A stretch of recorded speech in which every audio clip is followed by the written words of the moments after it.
Ini khol itu tradisi kaum muslimin. Tapi akar bangsanya ada. Makanya khol itu rame terus di mana-mana. Karena akar kebangsaan kita punya tradisi hormat leluhur. Jadi kita ini punya tradisi hormat leluhur. Cuman kalau menyebut leluhurnya itu danghyang. Kita itu menyebut leluhur itu danghyang. Makanya kalau diambil belakangnya tok, itu namanya eyang. Nah kalau lurus danyang. Abdurrahman kalau belakangnya tok Rohman. Kalau lurus Durakeman. Abdur Rosyid kalau belakangnya tok Rosyid. Kalau lurus Durasid. Loh, makanya danyang. Nah danyang itu orang tua dulu. Jadi dia bukan hantu. Orang tua yang punya pengaruh karena mendirikan sebuah kampung. Nah, poro danyang ini kalau orang Eropa menyebutnya grandma, grandpa. Kalau orang Cina oma, opa. Kalau orang Arab syaikhun suyuh. Kalau orang Indonesia terutama di Jawa dulu nenek moyangnya Bung Karno menyebutnya danghyang. Makanya orang Jawa di sini menyebut danyang. Nah, danyang ini bukan hantu, mohon maaf. Ini gara-gara males belajar itu. Dikit-dikit hantu. Terus setelah itu beranak pinak ini danghyang ini. Beranak pinak itu ditanyain. Ada apa-apa cucunya itu nanya. Yang kalau mau nanam jagung kapan? Mau nanam padi kapan? Karena dulu nggak ada Google, jadi nggak ada googling, nggak bisa, makanya nanya lah. Ketika nanya dijawab. Setiap jawaban dari danghyang ini harus diestoke. Lah ngestoke dipegang betul. Itu namanya dipundi. Kalau orang kita dulu yang diestokno betul dipundi. Makanya poro danghyang karena dawuhnya itu dipundi, maka orang menyebutnya pepunden. Terus rumahnya namanya punden. Jadi punden itu bukan rumah hantu, itu rumah nenek moyang kita. Nah, terus ketika lama-lama makanan mulai berkurang, pertumbuhan penduduk dan ketersediaan makanan nggak imbang, maka melakukan migrasi. Ada migrasi kelas internasional, ada kelas lokal, transmigrasi, migrasi. Nah itu setahun sekali mereka rindu pulang. Nengok dangyangi itu, nengok danyangi itu, setahun sekali pulang. Nah makanya kita punya budaya mudik. Kita ini budaya mudik tahunan untuk nengok dangyang. Nah bawa oleh-oleh. Sing hidup dikasihkan, yang mati disembayangi.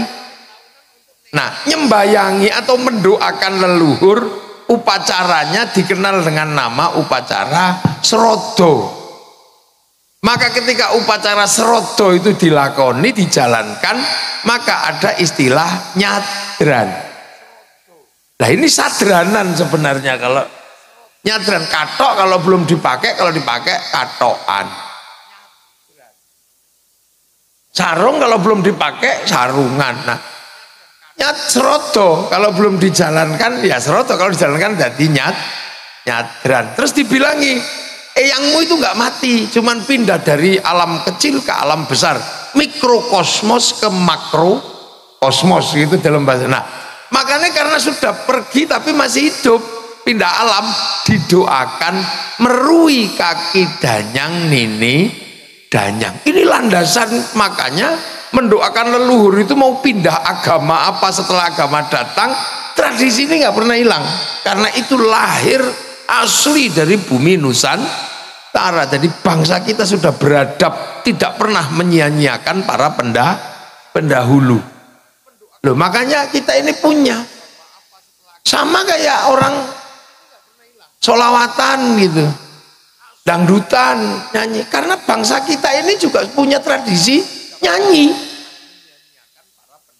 Makanya kalau ada konser, ada apa gitu, pengajian, ada konsernya ya karena kita punya tradisi nyanyi dari dulu nenek moyang kita. Sampai hari ini kan kita punya tradisi nyanyi. Di Jawa misalnya ono semut nyanyi. Semut ireng anak-anak kebobong kang nyanyi. Weru mentok nyanyi deh. Tok mentok tak kandhani. Weru pipo nyanyi tak tutuk nganggo pipo ledeng. Lho sampai bojone minggat itu nyanyi kok. Dang Bali Sri nyanyi. Loh bahkan silet itu dinyanyikan kalau orang Jawa. Demok silet ku dikenai. Loh, artinya makanya kita juga punya alat musik. Makanya kalau sesuatu dinyanyikan kita itu seneng. Makanya musik rap itu gak laku karena gak ada lagunya. Pagi hari saya makan, sore hari ke hall, tengah malam tidur, pagi hari hormat bendera. Ya gak laku, kok gak ada lagunya. Makanya kita juga punya alat musik. Makanya sekarang kalau ada dangdutan, ada konser ya ramai. Wong kita juga punya alat musik. Bahkan orang Eropa alat musiknya mudah bikinnya, wong gitar, kayu tali, kayu tinggal motong, tali kasih. Orang Arab musiknya mudah, terbang kayu kulit. Kulit tinggal motong, kayu tinggal ngeruai. Tapi kita punya alat musik gamelan loh ya, bangsa ini terbuat dari logam. Artinya hanya bangsa yang menguasai ilmu pertambangan yang maju dan penguasaan metalurgi yang mapan mampu membuat alat musik dari logam. Duh, kita ini punya. Loh makanya tradisi ini kita punya. Ini belum yang lain. Ini tak buka semua sampai subuh nggak rampung. Mungkin nanti kita buka di hall berikutnya. Duh, kan ini terus ini mesti kita tahu kita punya akar. Nah, terus terkait dari danyang tadi yang serodo nyadran. Terus Islam kan datang ini ke Nusantara. Ini Islam datang ke sini mengajarkan hal yang sama. Kamu jangan lupakan para pendahulu. Ya, kamu jangan lupakan para pendahulu. Sebut dan doakan. Walladzina ja'u min ba'dihim yaquluna rabbana ighfir lana wa li ikhwanina alladzina sabaquna bil iman. Kamu jangan lupa bahwa orang-orang yang dulu bawa iman kamu doakan. Loh makanya danyangnya Rasulullah. Rasulullah itu yang dua danyang, enggak salah no. Rasulullah itu punya danyang di Mekah sana. Yang buka hutan Mekah itu siapa? Nabi Ibrahim. Nabi Ibrahim itu yang buka hutan Mekah tadi dari nggak ada apa-apa ditempatkan anak cucunya. Rabbana ini askantu min dzurriyyati biwadin ghairi dzar'in 'inda baitikal muharram. Ketika berdoa kakinya ada tapak kakinya. Itu diabadikan sampai hari ini, nggak dihilangkan. Terus berdoa lah, ini Nabi Ibrahim berdoa, Rabbi ja'al hadza baladan aminan. Ya Allah, jadikanlah negeri ini negeri yang aman. Maka sampai hari ini kita umatnya Rasul diajarkan jangan lupa Nabi Ibrahim. Makanya setelah Allahumma sholli ala sayyidina Muhammad, kita mesti nyebut kama shollaita ala sayyidina Ibrahim wa ala ali sayyidina Ibrahim fil alamina innaka hamidum majid. Ini wa ala ali Ibrahim nggak pernah, dan yang itu disebut. Nah makanya kita ini mencoba meniru bahwa kita punya pendiri bangsa, punya founding fathers, Bung Karno. Tapi sejarahnya bisa ditafsirkan oleh banyak. Makanya kalau kemudian wali kota dan keluarga besar mau bikin hall secara terbuka, ini pas. Karena apa? Pendiri Indonesia tidak boleh dilupakan. Founding fathers Indonesia jangan sampai dilupakan. Jangan sampai anak-anak kita ini nggak ngerti. Jangan sampai.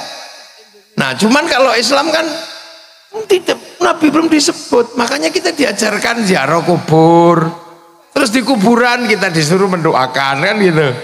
Makanya ada tahlil, ada yasin, dan diyakinkan orang mati itu nggak mati, masih hidup. La taqulu liman yuqtalu fi sabilillahi amwat bal ahyaun, masih hidup.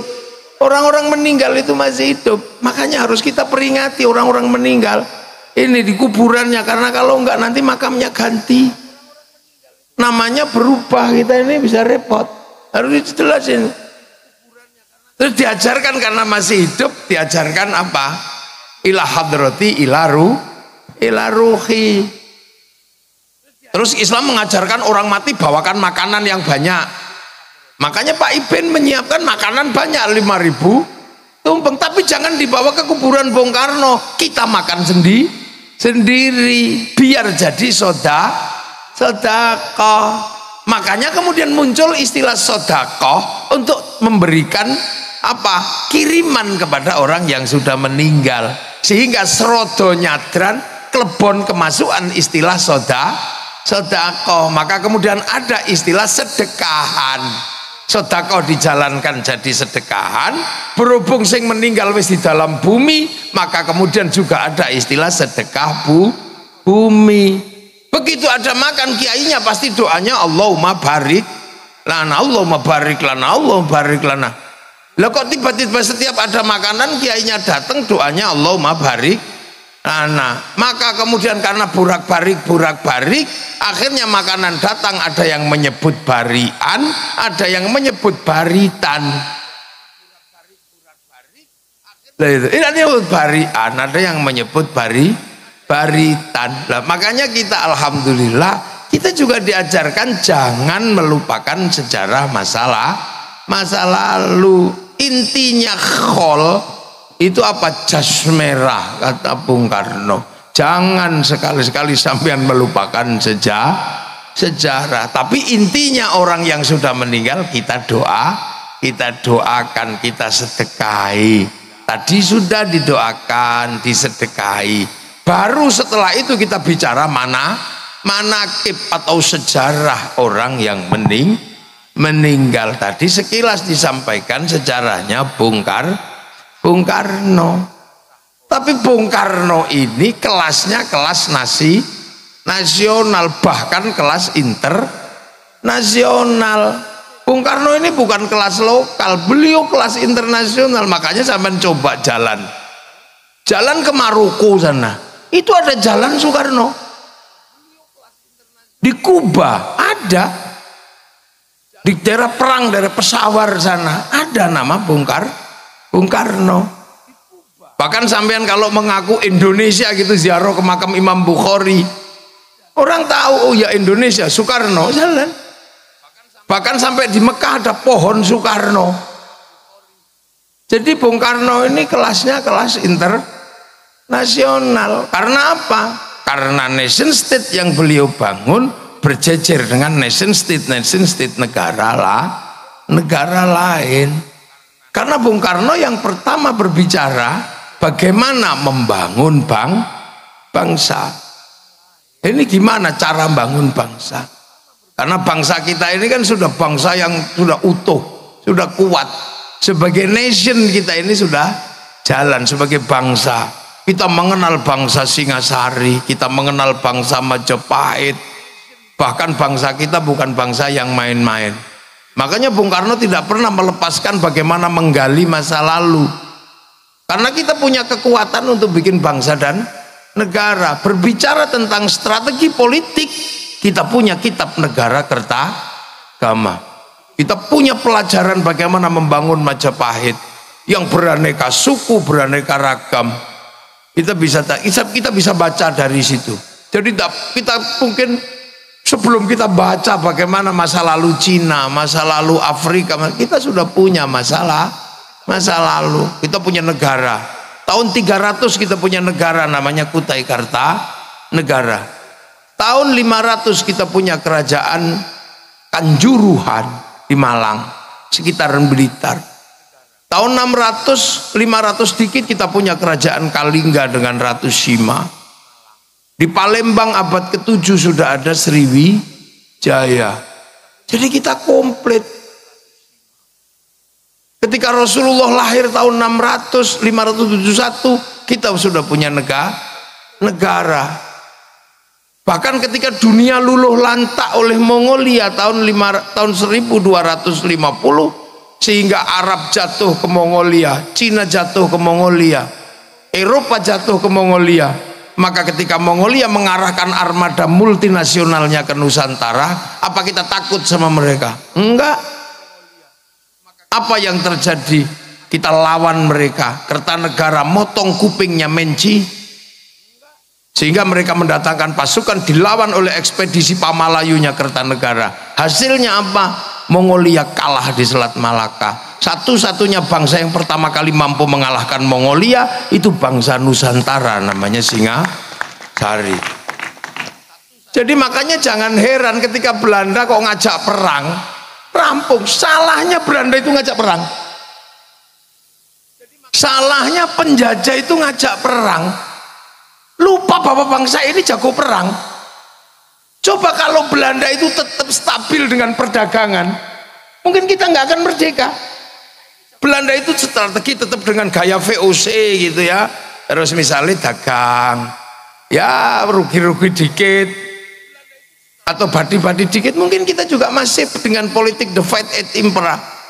Tapi begitu dia ngajak kelahi, dia lupa bangsa ini dari dulu tukang kelahi. Makanya jangan sekali-sekali kita ngajak kelahi orang Indonesia, habis sampean. Lah ya kan? FPI begitu ngajak kelahi, habis sama bangsa Indonesia. Tadinya aman-aman saja karena gak ngajak kelahi, maka bangsa ini jangan diajak kelahi. Karena begitu sekutu ngajak kelahi di Surabaya, apa bangsa ini takut? Enggak. Dan sebagai catatan, satu-satunya bangsa yang merdeka karena perang dengan penjajahnya hanya Indonesia. Jadi salahnya Belanda aja ngajak gelut. Makanya kalau di Indonesia ada orang kok dikit gitu, ya mesti kalah wong kene iki tukang gelut cilik-cilik. Ya ta. Surabaya kalah cacak menang cacak. Duh iya. Makanya kita ini jangan diajak kelahi. Jadi di Indonesia itu jangan ngajak kelahi lah. Karena kalau ngajak kelahi nggak ada yang lebih kuat. Salahnya Belanda itu ngajak kelahi, maka dilawan di Surabaya. Sekutunya diprovokasi ngajak perang. Nah, situasi-situasi yang seperti ini kemudian dirangkum oleh Bung Karno. Sejarah masa lalunya seperti apa, bagaimana penghuninya seperti apa, ini terus dunianya seperti apa. Mungkin suatu saat mesti harus ada, kita baca di bawah bendera revolusi, itu tulisannya Bung Karno yang luar biasa, yang luar dirangkum semua. Nggak ada satupun yang nggak dirangkum oleh Bung Karno. Mulai dari gerakan musik ya dirangkum di situ. Musik ngak-ngok aja dipikir sama Bung Karno. Iya kan? Kemudian Islam Sontoloyo sudah dipikir sama Bung Karno. Jadi Bung Karno, Elvis Presley udah dipikir, Bung Karno mikir. Jadi Bung Karno ini kadang kalau kita baca ini orang memang tidak pernah mikirkan dirinya sendiri. Apa aja dipikir. Makanya ketika Bung Karno itu memikirkan sesuatu yang besar, ini Bung Karno menjadi traffic daripada nation state. Lalu lintas politik, lalu lintas ekonomi, lalu lintas agama bisa ditampung oleh Bung Karno. Kiai hanya ngomong agama. Politisi hanya ngomong politik. Budayawan hanya ngomong budaya. Tapi nation state butuh struktur yang paling mapan untuk menjadi traffic daripada pembicaraan seluruh anak bangsa. Dan itu ada pada Bung Karno. Itu bedanya. Makanya sampean kalau mau jadi orang sekelas Bung Karno harus bisa menjadi traffic semua kepentingan. Kalau kemudian lalu lintas yang bisa lewat di kamu cuman orang yang seneng artis tok, ya kamu nggak akan ketemu dengan orang yang seneng patung. Orang yang seneng patung nggak akan lewat kamu karena kamu nggak suka patung. Orang yang seneng musik nggak akan lewat kamu karena. Nah, Bung Karno ini bisa menjadi traffic dari semua kepentingan bangsa. Walaupun beliau lahir dari politik etis, di mana Belanda memberikan hak pada pribumi untuk sekolah. Nah ini Bung Karno, jadi ditinjau semua sama Bung Karno, sejarahnya seperti apa gitu. Nah itu butuh kebutuhan itu makanya kita bisa melihat Bung Karno berani mengambil sikap. Dan monggo Bu Sukmawati monggo.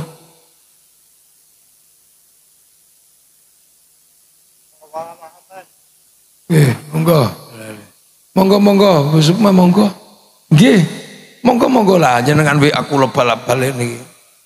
Kula pun disiki dine gak teko. Monggo mriki. Nggih. Nggih, monggo. Monggo lenggah. Oh ini. Jadi kira-kira Bung Karno itu wajahnya yang gak jauh-jauh lah dari Bu Sukma, dari putrine. Terketa ini kata ya podo. Jadi sekali lagi bangsa ini itu arusnya banyak. Jadi karena kita ini puluhan suku, puluhan bangsa, puluhan agama, kepercayaan, dan ini semua membawa arusnya masing-masing. Semua punya ceritanya masing-masing. Semua punya ceritanya. Nah, yang mampu merangkum itu, nah itulah Bung Karno. Itu kekuatan Bung Karno sebenarnya adalah menjadi trafiknya semua orang yang pengen bangun bangsa Indonesia dari ketertindasan imperialisme dan kolonialisme di waktu itu. Itu kekuatan Bung Karno. Jadi Bung Karno bisa ngomong apa saja. Itu nggak mudah orang punya kemampuan untuk bisa ngomong apa saja. Dia bisa. Dan itu kita bisa baca di bawah bendera revolusi. Sampean juga sama. Orang punya potensi kalau orang bisa menjadi lalu lintasnya orang banyak. Makanya para pemimpin ini bisa jadi wali kota. Itu ya trafficnya orang banyak, partainya banyak, alirannya banyak. Lalu makanya kiai juga sama. Kiai kalau bisa menjadi traffic orang banyak, ya dia akan hadir menjadi eksistensi yang cukup bisa mewakili kepentingan orang banyak. Di zaman itu Bung Karno bisa. Nah itulah makanya ada istilah beliau ini pendiri. Makanya orang nggak komplain ketika Bung Karno yang akan baca proklamasi. Orang nggak mungkin karena merasa semua terwakili. Semua merasa diwakili oleh Bung Karno. Yang kelompok agama diwakili, kelompok modernis diwakili, kelompok ini diwakili, sehingga bisa merangkum itu semua. Nah, rangkuman itu kemudian kita bisa lihat yang paling kita pahami rangkuman dari apa yang terjadi traffic itulah yang kemudian kita kenal dengan Pancasila. Itu rangkuman Bung Karno. Bahwa di Indonesia orang tidak mungkin menjauhkan diri dari Tuhan. Apapun Tuhannya, apapun kepercayaannya, orang Indonesia nggak mungkin tidak bertuhan. Dan sejarah bangsa ini tidak pernah melepaskan dan meletakkan Tuhan menjadi kelas 2. Tuhan menjadi kelas 1. Semenjak zaman lahir agama kepercayaan, yang namanya kapitayan itu Tuhan sudah tertinggi. Tan keno kinoyo ngopo. Kedatangan Hindu, Tuhan juga tetap tertinggi. Makanya kasta yang ngomongin Tuhan itu kasta tinggi. Namanya Brahmana. Dia bukan kasta kelas 2, dia kasta kelas 1. Tuhan tetap yang tertinggi. Loh, makanya ketika merangkum ini semua jangan pernah sekali-sekali orang Indonesia melupakan landasan Tuhan. Makanya nomor 1 itu ketuhanan.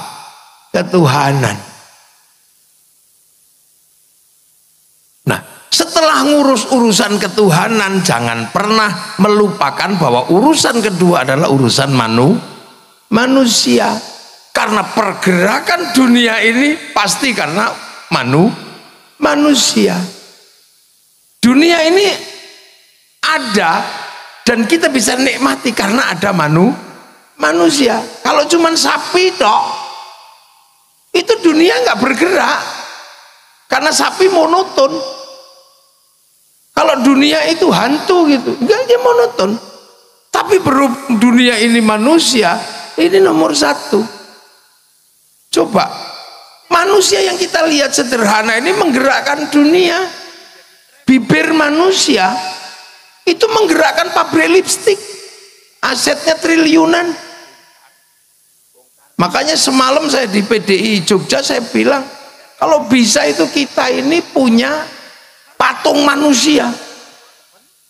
Jadi kalau bisa sampean itu di rumah itu punya patung manusia, bukan untuk disembah atau apa, tapi sampean hitung apa yang bergerak di dunia ini yang bersandar pada manusia. Kamu bikin patung aja manusia gitu, itu kepalanya itu menghasilkan industri topi, industri semir, triliunan di situ. Kopiah, topi, kemudian rambut menghasilkan semir, di dalam rambut menghasilkan kutu, kutu menghasilkan pabrik peditok. Loh, itu kalau dunia ini apa yang tidak bergerak dari manusia? Maka setelah urusan Tuhan, ini kuncinya di manusia. Coba, ada negara yang hidup cuma dari muka manusia, ada, Prancis. Dia cuma hidup dari blush on, dari lipstick. Lihat gigi manusia melahirkan apa? Pabrik odol, pabrik sikat.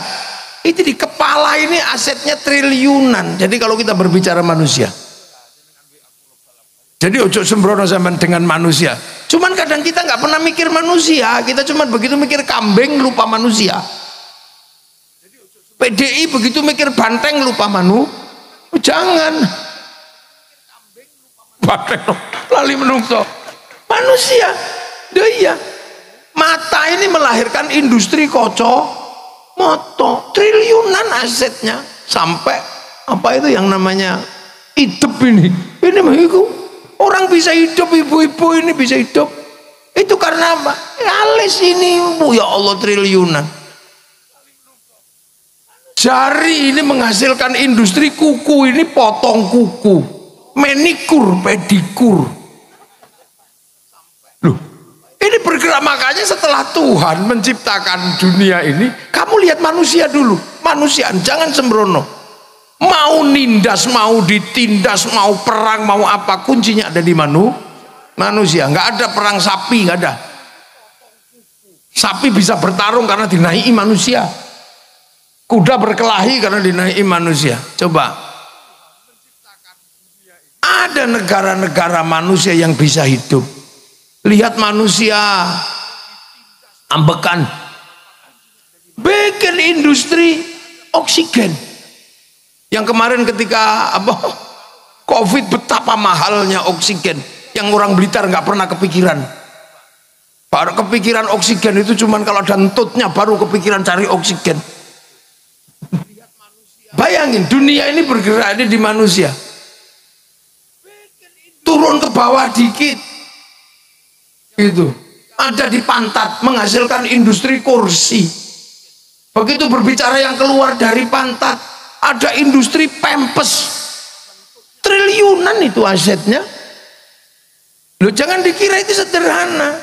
Begitu nya nggak keluar, ada industri dulkolak. Begitu keluarnya terlalu lancar, melahirkan industri pabrik obat mencret, diapet, terus stop lu, modio lu. Coba sampean naik dikit bagian depan, menghasilkan industri kondom. Coba, loh, itu industri. Jadi dunia ini bergerak itu di situ. Makanya kemanusiaan ini nggak boleh sampean tinggalkan setelah urusan Tuhan. Dan setelah itu sampean harus mikir. Makanya para pemimpin kepala daerah ini harus punya patung.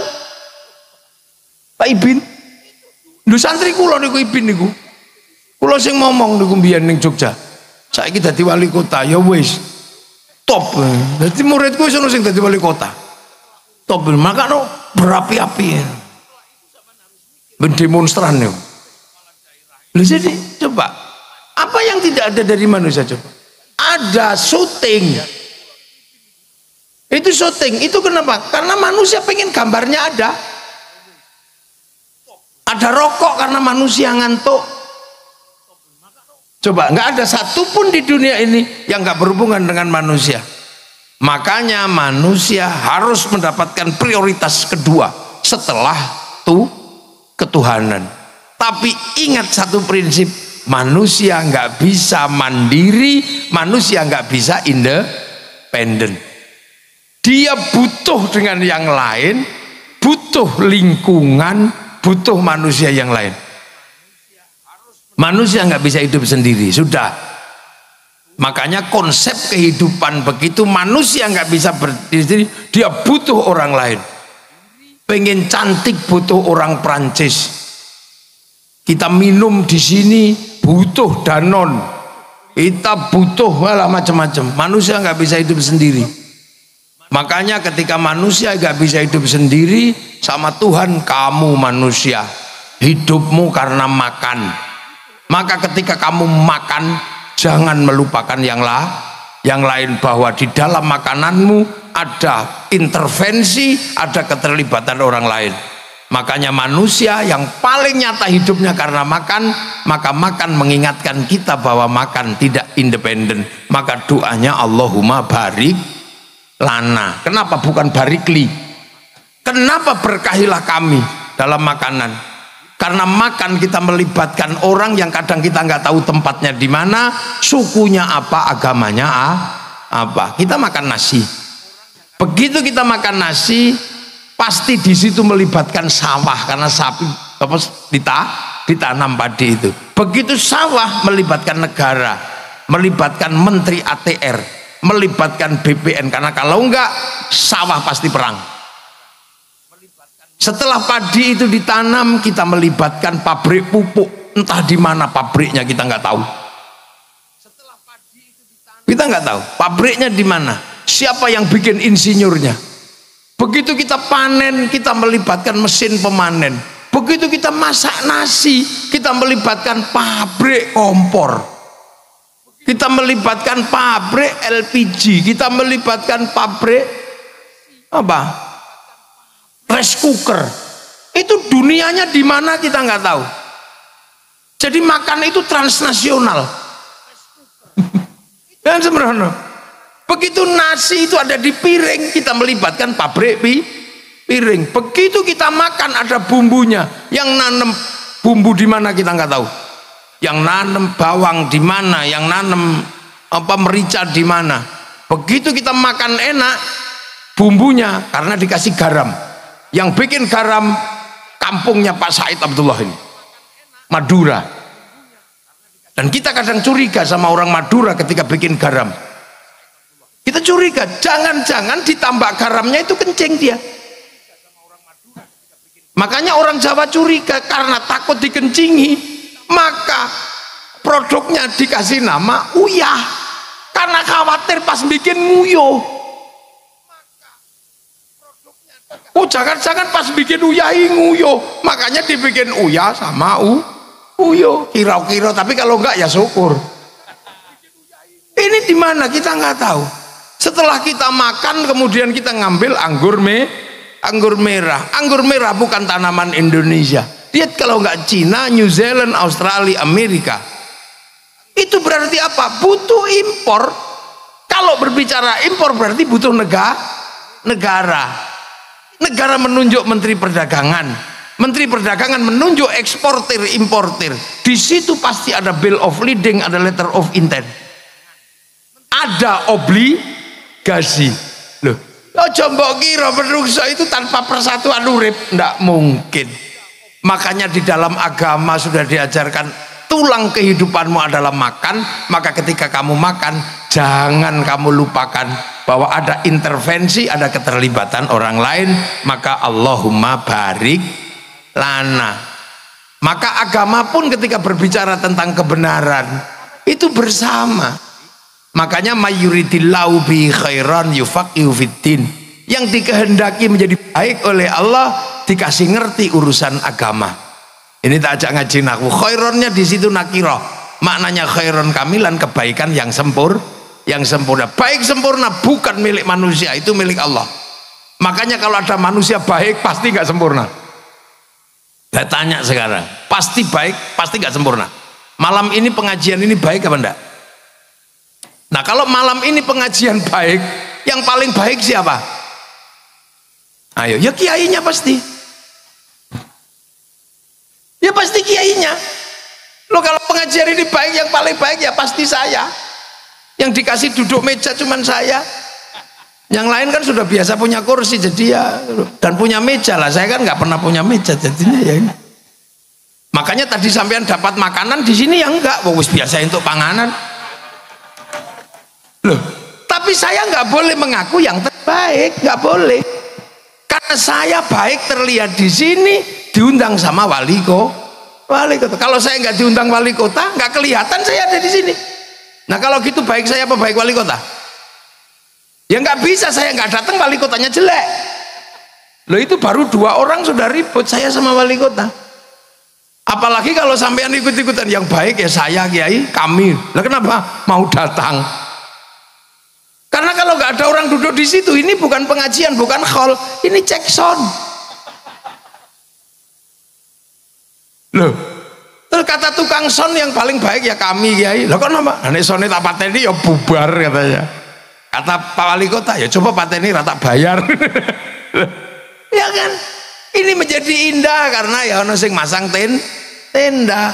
Padahal biasanya yang suka masang tenda ini sholatnya juga nggak terlalu rajin. Loh, mana ada baik itu berdiri sendiri. Makanya orang kalau baik jangan mengaku paling baik, karena baik itu nggak independen. Makanya karena manusia ini nggak mungkin hidup tanpa persatuan. Nah sekarang persoalannya adalah bagaimana orang bisa menghargai orang lain, karena manusia nggak bisa hidup dengan dirinya sendiri. Bagaimana manusia bisa menghargai orang lain yang ada dalam hidupnya? Kiai sholat, ada dalam hidupnya peranan orang Cina. Karena kiai kalau sholat harus tutup aurat. Begitu tutup aurat, ini kain, ini bikinan pabrik kain. Yang punya pabrik kain itu Cina. Jadi dalam sholat itu Cina juga hadir. Makanya kiai nggak boleh ngamuan sama Cina, karena kalau Cinanya pergi, kitanya udah. Loh, dalam kehidupan kita nggak bisa kita ya. Kita sholat wudhu, kaum muslimin wudhu pakai air. Yang nyiapin keran sama pipa siapa? Mas Pion. Maka kita nggak boleh anti industri. Begitu kita bikin masjid, ada pabrik semen di situ. Itu siapa yang bikin? Ya orang-orang Krakatau Steel sana. Kita pergi haji, itu pasti bayar ke bank. Maka kiai nggak boleh mengharamkan bank, karena begitu bank haram, kita nggak jadi pergi haji. Wong pilotnya nggak mau dikasih duit. Loh ini, loh yang kayak gini. Makanya sekarang ada konflik Yahudi gitu. Hancurkan Yahudi semua, ya sisain lah dikit, jangan habisin semua. Karena pesawat itu bikinan sana. Begitu sana nggak ada semua terus mati lah, kita renang. Loh itu makanya konsep hidup ini nggak boleh orang semena-mena dia. Nah, yang menopang itu semua apa coba? Perasaan setara antar suku, antar anak bangsa, antar agama. Itu konsepnya ada di mana? Ada di Indonesia. Konsep apa? Konsep hidup yang pernah ditawarkan oleh Rasulullah Muhammad Sallallahu Alaihi Wasallam. Konsep kullukum ra'in wa kullukum mas'ulun an ra'iyati. Kalian semua adalah para pemimpin yang harus hidup saling tanggung jawab antara yang mimpin dan yang dipimpin.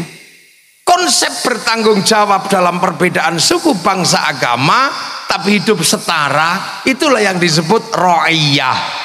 Ra'iyah itulah yang akhirnya dipakai oleh pendiri bangsa ini untuk menyatukan perbedaan menjadi rakyat. Makanya Bung Karno tidak menerima konsep people. Karena kalau people itu vox populi vox dei, suara mayoritas, suara Tuhan. Begitu dia mayoritas, dia diktator mayoritas. Makanya Ro'iyah tidak menerima konsep khilafah atau ikhwanul muslimin. Ro'iyah juga nggak bisa menerima konsep, Bung Karno nggak menerima konsep komunis. Karena komunis itu adalah diktator mayoritas, sama diktator proletariat. Makanya konsep yang dipakai adalah Ro'iyah, yang akhirnya antar suku yang berbeda bisa setara, antar agama yang berbeda bisa setara. Nah itu yang kita kenal dengan konsep rakyat. Akhirnya yang tadinya kawulo di Jawa bisa mandiri bilang kulo. Yang tadinya hamba sahaya bisa tegak bilang saya. Yang tadinya abdi di Sunda bisa bilang abdi mah. Yang tadinya orang Banjar pukulun bisa bilang ulun. Itu karena apa? Karena konsep ro'iyah atau rakyat. Maka persatuan hanya bisa dijalankan kalau manusia menggunakan prinsip kerakyatan. Dan satu-satunya muslim terbesar dunia yang bisa mempraktekkan menggunakan konsep ro'iyah hanya muslim Indonesia. Terus mbok arani Bung Karno yu ora santri ngono kira-kira. Bisa menerapkan konsep itu. Saudi kembali menjadi kerajaan. Beberapa negara di Timur Tengah komunis. Kita menggunakan idiom yang asli. Makanya ro'iyah itu kalau ngumpul namanya musyarakah. Apa musyarakah? Yang tadi saling bersekutu, saling melengkapi. Cina melengkapi, Jepang melengkapi, orangnya nggak datang, Sonnya datang. Orang Korea nggak datang, Samsungnya datang. Ya datang semua ini loh. Nah itu musyarakah yang kita jadikan istilah lokal masyarakat. Makanya musyarakah ini indah dan itu di Indonesia terjadi. Nah musyarakah ini kalau mau mengambil keputusan musyawarah wasawirhum fil amri, bermusyawarahlah dalam berbagai urusan kamu. Makanya konsep musyawarah ini kemudian terlembagakan majelis permusyawaratan rakyat, dewan perwakilan rakyat. Idiomnya masih idiom yang sama. Maka kemudian majelis dan dewan ini membentuk lembaga mewakili musyawarah, membentuk panitia lah. Panitia ini kita bisa lihat sudah tidak lagi berbicara kamu sukunya apa, pengen kepala desa daftar, pengen jadi bupati daftar, pengen jadi DPR daftar, semuanya punya hak yang sama, nggak pernah dibedakan kamu turunan siapa, kamu siapa. Setelah daftar, karena ini demokrasi prosedural, cari teman sebanyak-banyaknya. Kalau nggak bisa cari teman sebanyak-banyaknya, beli.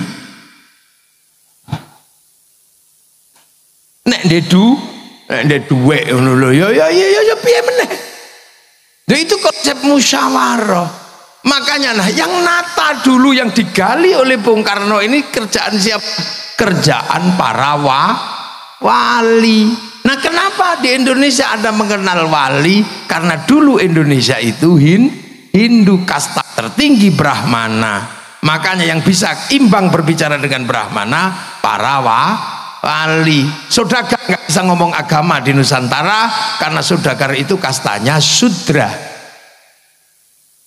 Ya wali.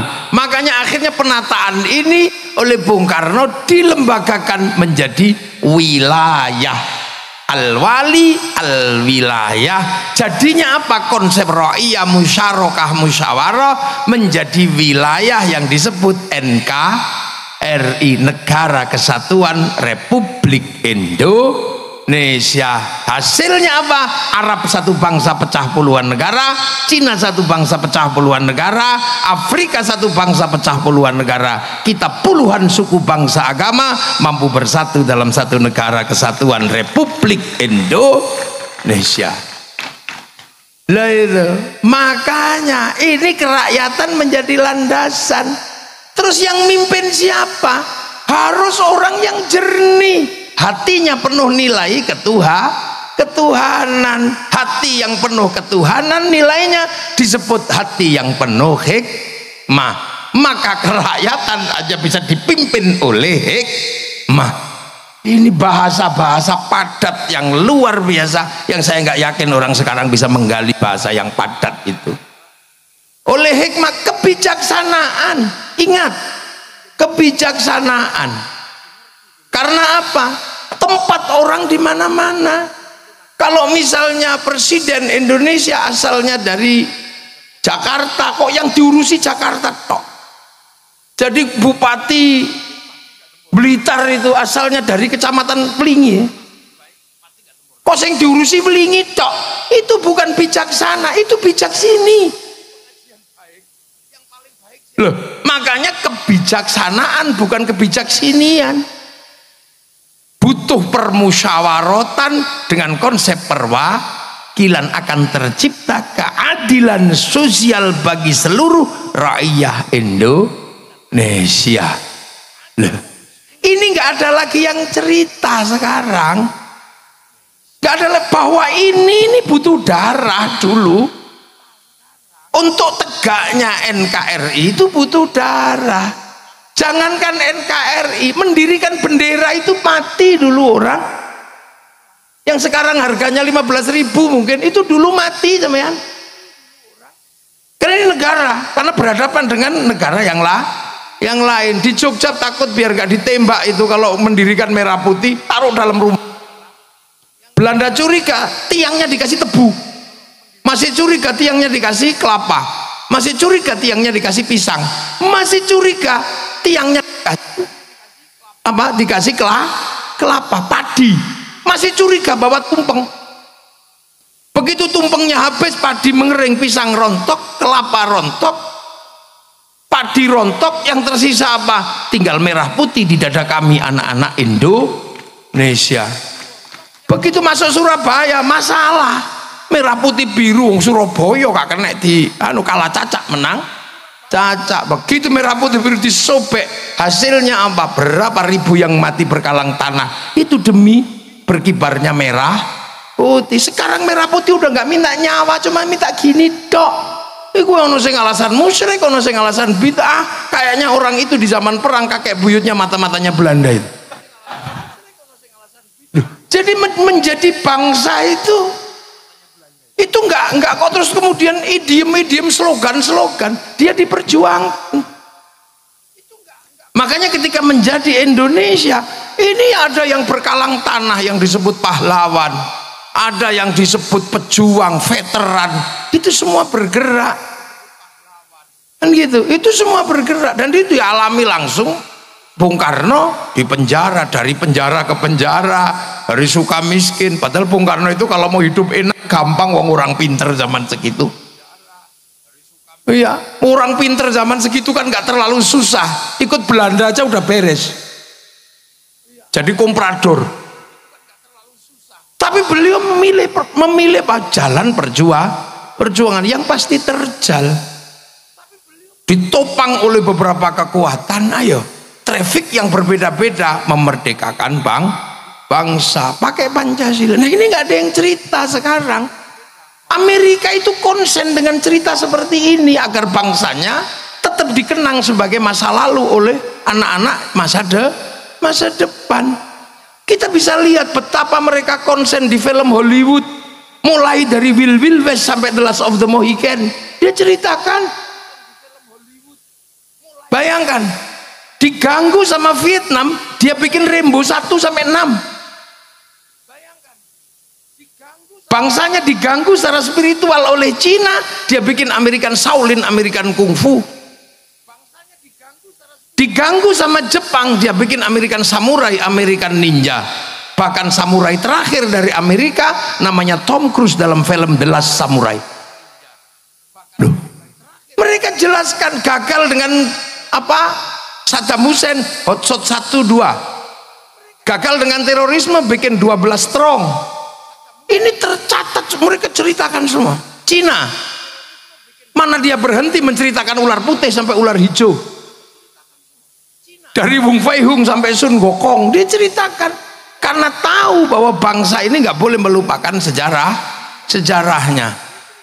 Dia ceritakan Jepang lebih berat lagi di Jepang, karena semangat membangun bangsa dengan menanggung beban luar negeri namanya dumping. Semangat Bushido diceritakan, semua diceritakan mulai Oshin sampai rezim Tokugawa dan restorasi Meiji runtuh, diceritakan dengan epik yang luar biasa dalam sebuah cerita Samurai X dengan tokohnya Rurouni Kenshin. Loh, ini dibangun. Malaysia, pernah nggak sampean bayangkan bahwa Malaysia sedang mencoba menceritakan bangsanya? Dia kembalikan bangsa Malaysia, orang Melayu kepada Si Upin dan Si Ipin. Si Ipin dan Si Upin nggak boleh lupa fundamen bangsa Malaysia ada keterlibatan orang India. Maka kenalkan Si Upin dan Si Ipin dengan anak kecil namanya Jarjit. Dia nggak boleh ribut dengan anak-anak Cina, kenalkan Mei Mei. Dia nggak boleh ribut dengan anak Indonesia, kenalkan Susanti. Duh, ini bangsa lain kerja. Malaysia apa Korea menceritakan apa? Dia ceritakan dari meja makan dengan derai air mata namanya drakor. Hasilnya apa? Dominasi finansial, kemandirian bangsa mereka dimulai dari membangun apa? Glorifikasi bangsanya masing-masing. Amerika mengeluarkan sejarahnya, produk Amerika masuk ke Indonesia laku semua. Mulai dari celana jeans sampai McD sampai segalanya laku karena glorifikasi mereka berhasil. Glorifikasi orang Jepang membuat produk-produk Jepang laku di seluruh dunia. Glorifikasinya orang Korea membuat makanan Korea laku, pakaian Korea laku. Dan terakhir, tragis sekali, saya ini generasi 90-an, generasi rock.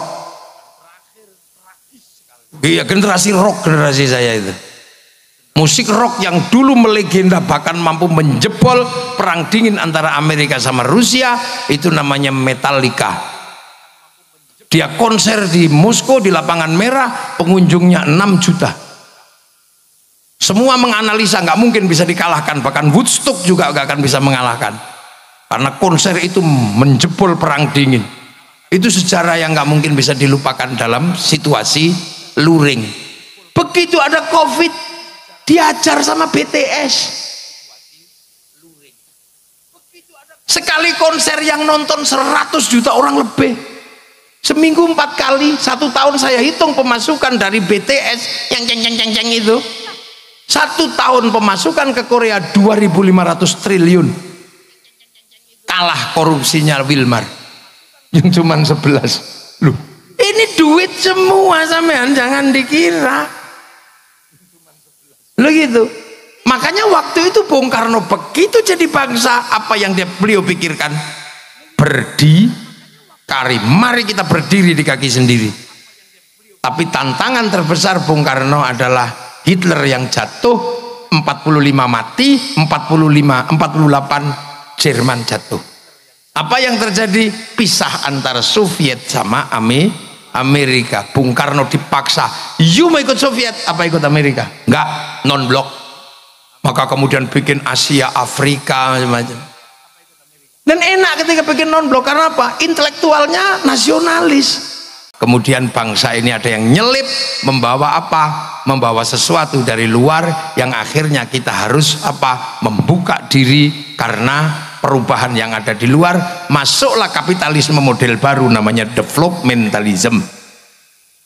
Nah, akhirnya ya sudah, Bung Karno terjatuh. Nah, dengan berbagai epiknya, ada dinamika PKI, ada dinamika apa. Ini sebenarnya adalah perubahan yang harus ditanggung oleh Bung Karno yang mau bertahan dengan berdikari, karena tetap mempertahankan konsep marhen, punya sawah sendiri, dikelola sendiri, itu masih bisa. Tapi semakin lama orang hidup seperti itu nggak bisa, karena di sawah yang tadinya cuma butuh pawon dapur, butuh kayu, sekarang butuh kompor gas, itu industri. Sudah nggak bisa begitu. Kemudian beli kompor gas pakai WA, Bu kirim kompor gas. Begitu WA, yang terlibat adalah Mark Zuckerberg. Loh, iya kan? Mark Zuckerberg pakai cloud di sana. Begitu kita bilang, ya sudah pakai transportasi, semua sudah nggak bisa. Ini dunia baru, dunia digital. Makanya kita harus mempersiapkan diri menghadapi dunia digital. Ini harus kita hadapi. Ketahanan digital yang paling mungkin nanti saya pesan kepada bapak-bapak yang dari Jakarta, ketahanan digital harus dimulai dari mana? Dari ketahanan kita memperjuangkan coding dan algoritma internasional kita. Kita punya huruf, tapi huruf nasional adalah huruf Latin, sehingga coding kita algoritmanya adalah algoritma Latin. Cina nggak mau, Cina menggunakan algoritma sendiri, huruf sendiri masuk dalam domain internasional, sehingga dia bisa lawan Amazon pakai Alibaba, dia bisa lawan WhatsApp pakai WeChat, dia bisa lawan Facebook pakai QQ Runner. Kita nggak bisa punya ketahanan digital nanti. Itu Pak Ganjar, para petinggi-petinggi negara. Saya cuman usul aja, wong saya cuman bisanya gawe raja. Algoritmanya itu algoritma abjadun hawazun. Lah ya, ini negara. Nah, Bung Karno menghadapi problem di situ. Ya sudahlah, akhirnya bangsa ini terus bergerak. Dan sampai hari ini bangsa ini melewati fase yang sangat panjang. Dan nanti entah sampai kapan, karena orang juga harus berpikir ini Cina apa Amerika. Loh, ini harus terjelaskan karena apa? Bangsa ini mempersiapkan bagaimana bisa produksi. Makanya kalau kiai sih sederhana, yang lain itu biar diurusi sama politisi-politisi dan orang pinter-pinter. Kiai mempertahankan keutuhan bangsa dan negara. Itu tugas kiai. Kita jaga. Makanya cara kiai menjaga NKRI itu sederhana, yang penting rukun. Makanya kiai itu kalau apa-apa agama selalu menjadi landasan kerukunan. Kiai doa, ya biar rukun, doanya bareng kiainya yang doa, santrinya amin, amin gitu. Yang lain sudah nggak mau doa bareng-bareng, doa sendiri-sendiri gitu.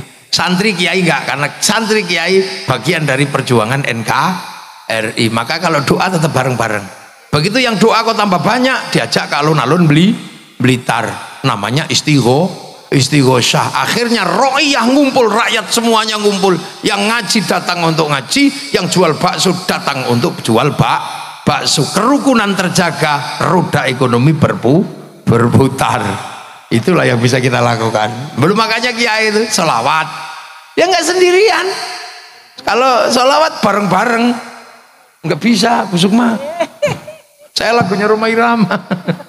Lawat bareng-bareng, bendera laku, apa aja laku, sampai kemudian semuanya laku. Roda ekonomi berputar, kerukunan terjaga. Peringatan Maulid Nabi, kita kumpul di mana? Kita keluarin uang, iuran. Setiap bulan santri iuran, bikin kegiatan bersama yang sifatnya apa? Edukasi publik, kerukunan terjaga, roda ekonomi berputar. Makanya santri-santri ini nggak punya uang, pondok-pondok jelek-jelek, bikin WC aja angel. Makanya karena apa? Duitnya habis untuk merawat NKRI. Maka tugas partai-partai politik membantu, tugas bupati bantu. Karena enak dong, kiai mogok, polisi juga susah. Kalau kiai tiba-tiba mogok, nggak lagi merawat kebangsaan, sampai tadi bupati angel. Lu coba COVID itu kan, ada kiai, wow judek sampean, melarang orang Jumatan. Untung ada kiai, tinggal ngomong aja, kiai Jumatan libur, Yong libur besok ya, alhamdulillah. Coba yang larang polisi, ya dilawan. Terus tiba-tiba kiai disuruh ngomong COVID, kiai ngomong COVID, nah kiainya kan nggak ngerti COVID itu apa. Ya akhirnya kiai ya sesuai fakta gitu aja. Saudara-saudara, hari ini zaman digital, dosa manusia terbanyak ada pada dunia digital. Membuka pakai jempol bisa ngomong apa. Allah menurunkan corona, tangan harus pakai hand sanitizer, mulut harus pakai masker. Betul? Betul. Padahal kiai ini ngarang. Ini ruang, makanya terorisme begitu ngomong kiai ngomong teroris, semua kiai ngomong teroris. Ketika bangsa ini terancam, mana ada kiai yang menghentikan diri? Karena apa? Kiai ini penerus para wali, punya tugas untuk menjaga wilayah, dan wilayah itu NKRI. Dan itu Bung Karno mampu merawat itu semua. Tinggal nanti ke depan bangsa ini mau seperti apa, tantangannya kayak apa, biar dipikir sama calon presiden Indonesia. Loh kan gitu ya, Pak Ganjar kan calon presiden Indonesia. Kalau kemarin kalah sama Pak Prabowo, mungkin tahun depan bisa menang lagi. Ya kan, nggak ada yang tahu. Kayak Pak Jokowi, Pak Prabowo kalah, maju lagi, kalah lagi, maju lagi, menang. Wong panjenengan masih muda aja kok. Kalau 3 kali kalah, ya 4 kali. Sak menangi. Lah ya, santri-santri ini kan yang penting bagaimana NKRI ini terjaga. Makanya jangan salah bahwa konsep kebangsaan ini sinergi antara yang dibangun oleh Bung Karno dengan nalar bangsa Indonesia, karena digali dari masa lalu, ya. Amma ba'du. Dan ini baru mukaddimah saya. Loh, kiai itu kalau ngaji kan pakai amma ba'du. Kalau sudah amma ba'du berarti pembukaan selesai. Saya belum mulai ngaji nih. Tapi kalau bisa tahun depan Pak Iben ada sapi yang dipotong. Beli sapi lah, wong kol Bung Karno kok tumpeng tok gak ono sapi ini. Loh iya kan. Oh, Pak Said yang mau beli sapi tahun depan. Iya, masak kaldu. Oke. Ya jadi itu. Jadi kita ini kadang tidak lagi ada yang menceritakan kita punya masa lalu. Kita punya Bung Karno, gak ada yang menceritakan. Hari ini anak-anak sudah nggak tahu di bawah bendera revolusi. Sementara orang Soviet, orang mana masih tahu das kapitalnya Marx, masih tahu. Orang Jerman, orang Prancis masih ngerti Levi Strauss, Montesquieu masih ngerti. Orang Yunani masih ngerti Platonis. Nah, kita tiba-tiba nggak ngerti apa-apa. Punya ayam jelek bagus dikit, ayam Bangkok. Punya rambut hitam di merah-merah, akhirnya jadi LKMD Londo Komeng-Dasi.